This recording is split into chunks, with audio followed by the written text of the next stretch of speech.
Tez Johnson was a star wide receiver at Oregon who announced that he'd be declaring for the upcoming 2025 NFL Draft. However, not everything has gone smoothly for him since then. Let's start with the biggest reason for me making this video, which is his height and weight. The 22-year-old wideout has seen his quote-unquote official height and weight measurements change rather frequently in the past couple of months. If you look up his height on Google, you'll see him listed at 5'10". A handful of other sources that I've found have him listed at 5'9", and some even have him jotted down at 5'8". The same can be said for his weight. NFL.com has him listed at 154 pounds.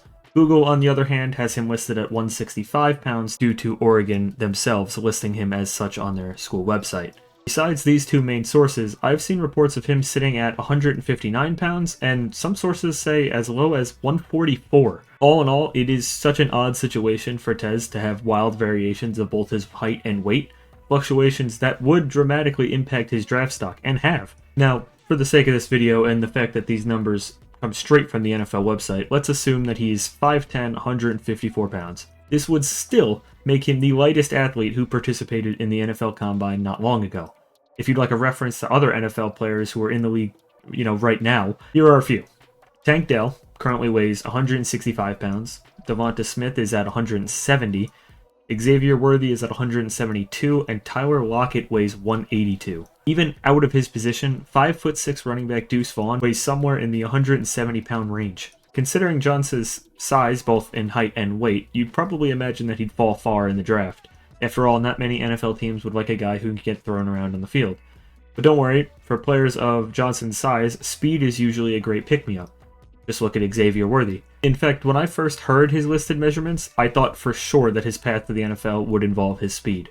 It would just be the greatest equalizer for him. Unfortunately, it's also the exact reason why I was shocked when he ran his 40-yard dash at the NFL Combine. His first run put him at a 4.55, and his second official time clocked him at 4.51. This would rank him 29th out of the 39 receivers who ran that day.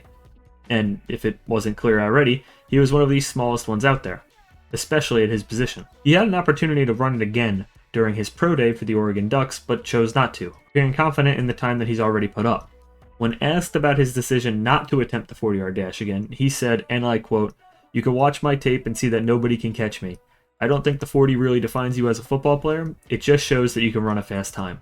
Now, I still don't think that this 40-yard dash was a good look for him, given his measurements, nor was the fact that he didn't want to run it again. However, it is true that game speed can be a whole lot different from the less than 40-yard times that we see at the Combine.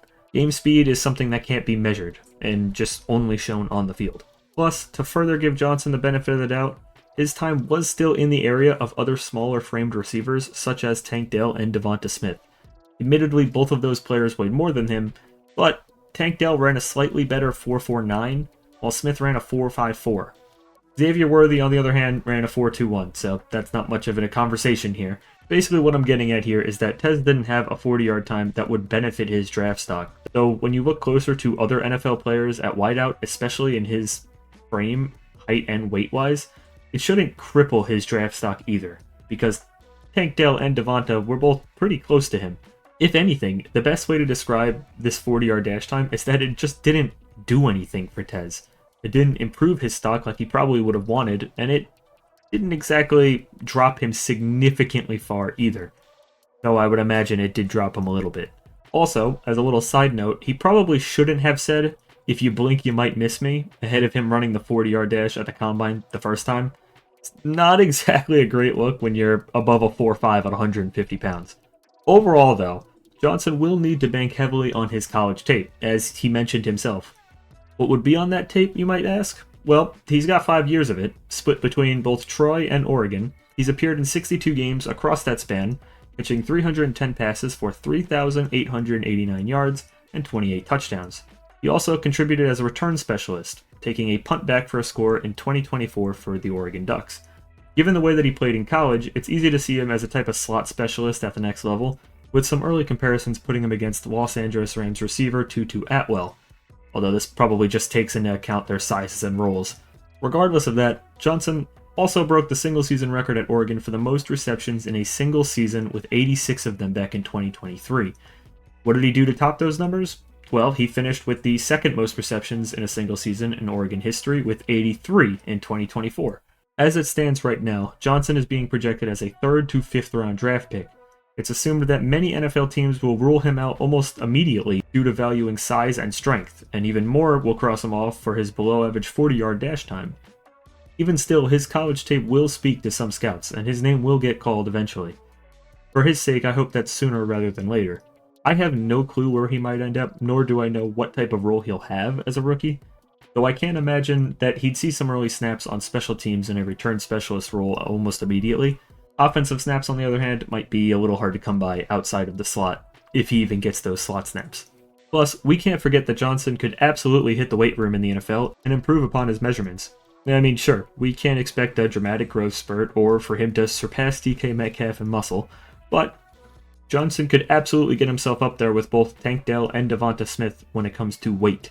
For example, Devonta Smith weighed in at around 165 during the combine, and he's now jumped up a good 5 pounds since getting drafted.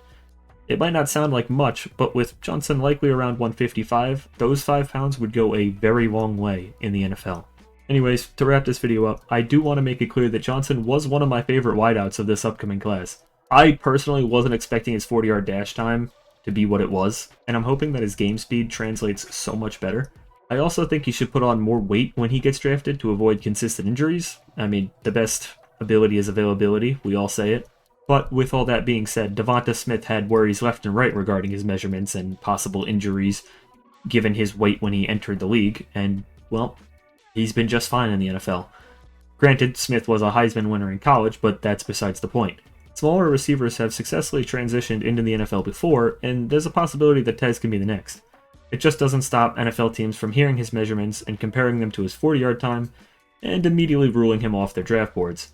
And this, my friends, is exactly what I mean when I say the Tez Johnson problem. Now, if you've made it this far in the video, be sure to subscribe and leave a like below if you enjoyed it. Don't be afraid to drop a comment either. I always love talking sports with you guys, and I'm curious to hear what you think about Tez as we near the draft. I just wanted to say thank you all so much for watching, and I'll see you all later.